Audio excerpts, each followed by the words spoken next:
Guys, the SCP universe is chock full of creepy stuff, but none are creepier than SCP-096. Let's check out SCP-096, the Shy Guy from SCP Animated. They fired one bullet after another, but it didn't feel the slightest. They even used anti-tank weapons, causing part of the body, organs, and blood of 096 to be gone. But it was still able to move forward and destroy the entire team. Hello everybody, I'm the Rubber. Today we bring you a... The Rubber? Is he an SCP himself? That is a name that evokes something not SCP related. SCP Foundation Euclid Class Object SCP-096. SCP-096 is a humanoid creature measuring approximately 2.38 meters in height. SCP-096 shows very little muscle mass, with a preliminary analysis of body mass suggesting mild malnutrition. Arms are grossly out of proportion with the rest of the subject's body. Okay, what's sort of interesting is some of the scientific language is not precise enough, right? Out of proportion only means that it's out of proportion relative to a human, which I guess if they said it's a humanoid figure, then therefore they're discussing the ways in which it's not. But I feel like if you're a Foundation scientist specializing in analyzing things, analyzing SCPs, you have to delete completely your notion of normal and abnormal and instead focus on objective fact. And so weighing proportions relative to normal. Also, one of the things that's interesting is if these records are for posterity or for potentially even Foundations in other universes, right? It's not uncommon to believe that in the distant future, human beings may actually look differently. So by using things like proportionate, you run the risk of not being able to communicate with future readers who may have a different sense of normal proportion. With an approximate length of 1. For example, if you've ever seen The World's Fattest Man from 1900s in a circus act, you will notice that the world's fattest man is what we would consider morbidly obese, but is probably not the heaviest person you will encounter in your local Walmart. 0.5 meters each. It has no sign of any body hair. Its skin is mostly devoid of pigmentation, and it probably doesn't have pupils either. Other facial features remain similar to an average human, with the exception of the eyes. SCP-096's jaw can open to 4 times the norm of an average human. It shows no signs of any higher brain functions and is not considered to be sapient. SCP-096 is normally extremely docile, with pressure sensors inside its cell indicating it spends most of the day pacing by the eastern wall, and it doesn't seem to need food. Based on its response, the researchers are determined that 096 is very shy. It tries to stay as far to humans as possible. However, when someone views SCP-096's face, we'll call this person SCP-096-1. Whether it be directly, via video recording, or even a photograph, it will enter a stage of considerable emotional distress. SCP-096 will cover its face with its hands and begin screaming, crying, and babbling incoherently. Approximately 1 to 2 minutes after the... Yeah, this is already pretty spooky. One of the things that we've talked about in other videos is the uncanny valley. The uncanny valley is a psychological concept, right? As you can see, and this is actually a perfect illustration of the uncanny valley. So look at the illustration of the Rubber. Right? You can see here, he also is very human-like. He has a head, he has 2 eyes, he has arms. He too does not have normal human proportions. And yet, because he is very dissimilar from a human being, right? His head is clearly the wrong shape. His eyes are clearly too big. These stubby arms are not correct. You know, you can see that this is something that is clearly not a human and is instead an appealing character. There's also some elements of this character that instinctively appeal to human beings. right? It has many characteristics that we would see in a child. And because human beings instinctively want to protect their young offspring, then the extra large head relative to the body is a characteristic of of like infants and newborns. The wide eyes relative to the head, also a characteristic of many infants and newborns, right? And of course, the relatively small and proportioned body. So to a human observer, this is cute. This is endearing, right? In contrast, here is another body, also with bad proportions, or with non-human proportions, also with certain body parts oversized, certain other body parts undersized. Yet we find this one creepy. And the reason is because this is actually too similar to a human being, and it enters into what's called the uncanny valley. And the idea is that if you were to graph the delta, like the difference between that thing's appearance and a normal human's, right, it would be cuter and more human-like. And then suddenly there's this dip where you say, wow, it's sort of like a human, but not quite right. And you find it frightening. And that is that uncanny valley. This is sort of like a human, but we find it frightening. The viewing, SCP-096 will begin running toward. Then again, the giant hinged jaw, something that our offspring don't have, but what does have a giant jaw is something about to eat us. So you can see how this is speaking to primal evolutionary fears that we have. Towards SCP-096-1. It moves at 35 kilometers an hour and seems to depend on distance from SCP-096-1. If it is very far away, it will be able to run very fast. Also, no good scientist is going to use very. They'll try to use numbers as they did in the first report. They said up to 35, and you would say its top speed is unknown, but it has been recorded reaching speeds for up to X amount for X period of time. Actual position of SCP-096-1 does not seem to affect SCP-096's response. It seems to have an innate sense of SCP-096-1's location. Upon arriving at SCP-096-1's location, SCP-096 will proceed to attack and kill SCP-096-1. 100% of cases have left no traces of SCP-096-1. Okay, what's interesting then is you don't actually know if there are no traces, then you cannot verify that they have been killed. Does this make sense? I guess maybe if he like cleans up all blood and viscera, so like you watch someone be killed horribly and then their blood and viscera is somehow cleaned up or absorbed by the SCP, I guess then you could reasonably state that they have been killed. But again, without some sort of physical evidence in order to officially state, yes, this person is dead, it would be harder to deem for certain that they have been killed. SCP-096 will then sit down for several minutes before regaining its composure and becoming docile once again. Then the Foundation staff will take it back to the SCP shelter.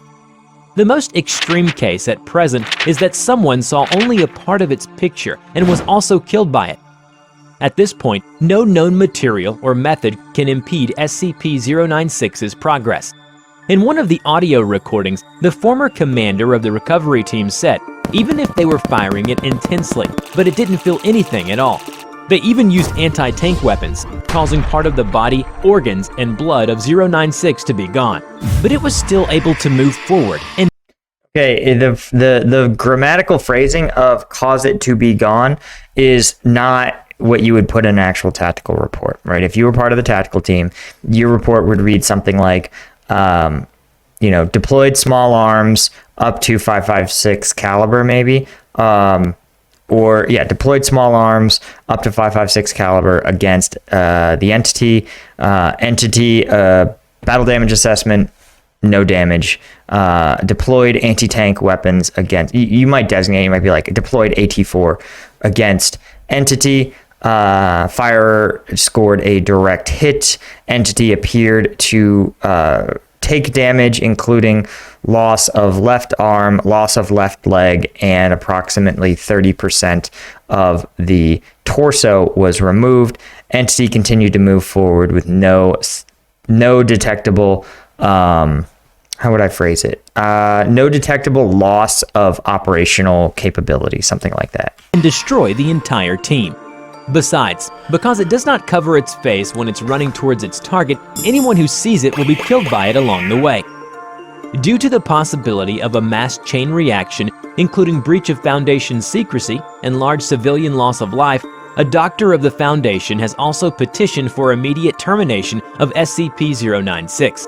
The Foundation has carried out several execution experiments, one of which is to send the containment tank containing SCP-096 into SCP-682's cell. SCP-682 is a large, vaguely reptile-like creature of unknown origin. It has a powerful regeneration ability and adaptability, and also has the title of Immortal Body.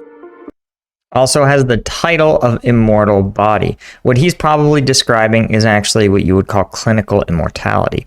Clinical immortality is an idea that you do not achieve immortality in a godlike sense, but you achieve immortality much the same way that jellyfish do, which is to say you have a biological process that does not degrade over time, meaning that you can still be killed, but that you will not age beyond a certain point, beyond physical maturity, and that you will sustain that level of physical and presumably cognitive ability indefinitely, barring some sort of outside intervention. Clinical immortality is important to note because it's not actual immortality. And what I mean by that is you will still be killed. You will still die, but it will be due to some sort of external factor. Just like a jellyfish cannot live forever, sooner or later, if it lives 600 years, it will encounter a hungry shark, it will encounter a motorboat propeller, something will kill it, but it will have to be an external force that would do it. I read somewhere, I have no way to verify this, that if human beings achieved clinical immortality, we would live around 600 years before a particularly bad disease or like a plague type disease or an accident were to kill us off. If you want to know more about SCP-682, do click on this video. So back to the execution experiment. The screams of the two entities continue for 27 hours, at which point the noise abruptly stops. Sonar-based video feeds reveal SCP-096 severely wounded and huddled in the southwest corner, apparently upset. Feed shows SCP-682 on the north end of the room, approximately 85% of its initial mass absent. Further attempts to expose SCP-096 to SCP-682 cause it to turn away from 682, jumping in place while clawing at its face and screaming. Because 096 will only attack when people see its face, so the Foundation has long housed it in an airtight steel cube. There are to be absolutely no... I mean, I guess if it doesn't appear to have metabolic function, then an airtight steel cube is a fine place to put it. But it's hard to argue that it would be airtight if it has camera feeds and sensors, though I guess with the right amount of engineering, you could pull it off. It would just be really, really, really difficult to create an airtight seal. Also, it would be sort of pointless because, again, it's about blocking light from getting in, not about blocking the actual air entering the cube. Though, as discussed, the entity doesn't need to eat or drink, so it's not clear that there is a metabolic function happening of any kind. I understand in the SCP universe, right, you can get power from all sorts of weird things, but physically, it's not really possible, right? There's a physics problem that you just can't get around, and that's the idea that, well, mass and energy have a relationship, and is even if you were to somehow convert pure mass into energy, right, you would still eventually run out of mass. Now, maybe that's what's happening. Maybe this thing is somehow metabolizing air in such an incredibly efficient way that it's just converting mass to pure energy and just running off of that, which, you know, you could do for a long, long, long time. But it's not infinite. Video surveillance or optical. And when we eat food, that's not what we're doing. We're actually exploiting the breaking apart of chemical bonds. That's what provides us the energy that food gives us. Likewise with water, it's a chemical. Water doesn't really give us energy in that sense, but it's something that is essential for other metabolic processes. But when we do get caloric energy from food, it's a chemical reaction, much not fundamentally different from the burning of gasoline in order to power your car. Tools of any kind inside SCP-096's cell. Any and all photos, videos, or recordings of SCP-096's likeness are strictly forbidden. But it's said that an abstract painting or its cartoon image is not prohibited because it won't stimulate the emotional distress reaction of 096. I just love how this cute guy is always smiling as he's painting SCP. I also feel bad for whoever had to test out whether or not the cartoon image rule applies. I hope you enjoyed today's video. Have you ever heard or encountered any paranormal event? Let us know in the comment below. We will draw your story and share it with the world. Don't forget to click like, subscribe to this channel, and hit the bell. Please share it to your friends if you like this video. All right, guys, that was pretty interesting, actually. Obviously, nothing like that occurs in the real world, thankfully, other than big hungry animals, which frankly are sort of terrifying in their own right. If you've ever done backcountry hiking, you know that bears are a persistent threat, especially in the American West, where grizzly bears are large and aggressive enough that they will see you as prey. And if you cannot, right, what you're trained to do, first off, is to have a very healthy respect for bears' ability to kill you. And the primary methods you use to stop that are, first, prevention. You prevent encountering these big bears. Much like SCP, where you never see its face, your goal is to never see a bear, and you do that by ensuring that your food is not accessible, that there is no benefit to the bear to coming near a human being. Again, they can't smell food, they don't see it as a source of water, right? They only see you as sort of a threat. The other thing you do is make noise, and that's to help tell bears that might be nearby that you're here so you don't surprise them unexpectedly. Again, a pretty good protocol that the SCP Foundation has implemented for SCP-096 by keeping it in an airtight cube and prohibiting video recordings. And finally, you have the last line of defense, which is usually your bear spray. In national parks, at least, right? You can't carry a firearm. Also, a firearm is heavy and dangerous. Bear spray is much, much, much lighter and achieves the same effect. So you are able to have bear spray to actually make it physically painful to attack a human. And that's the whole idea, is that if a bear were to go after a human or were to just get too close, they receive the spray, right? Their eyes are irritated, their mucous membranes become irritated, and they leave. This is something that the Foundation does not have an equivalent of for SCP-096, because it appears that the only thing that gives it pain is to, well, see its face seen. So if there were some way to train it, it would be to the punishment of having its face seen by a human being. Interesting stuff, guys. Really interesting stuff. If you want me to check out more SCP animated, let me know in the comments.